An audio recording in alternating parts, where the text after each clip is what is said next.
ఏకదంత ఉపాహే ఎవరు మాట్లాడకుండా ఉండాలి.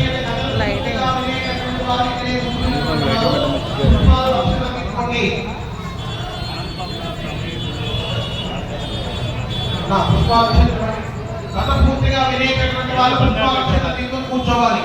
పూర్తిగా వినే వాళ్ళు మాత్రమే తీసుకోండి, మధ్యలో వినే వాళ్ళు తీసుకోవద్దు. ఎందుకంటే కథ పూర్తి అయిన తర్వాత కొన్ని నక్షత్రాలు స్వామివారి దగ్గర పడితే కొన్ని నక్షత్రాలు తల మీద వేసుకోవాలి. వేసుకున్న తర్వాత గుంజీలు తీయాలి స్వామివారి దగ్గర. కాబట్టి కథ పూర్తిగా వినేటటువంటి వాళ్ళు మాత్రమే అక్షరం తీసుకోండి. కొద్దిగా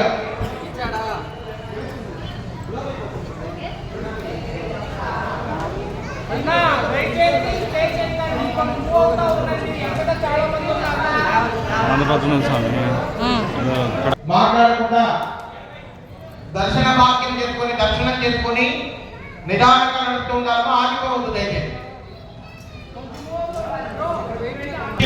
తెలుసుకొని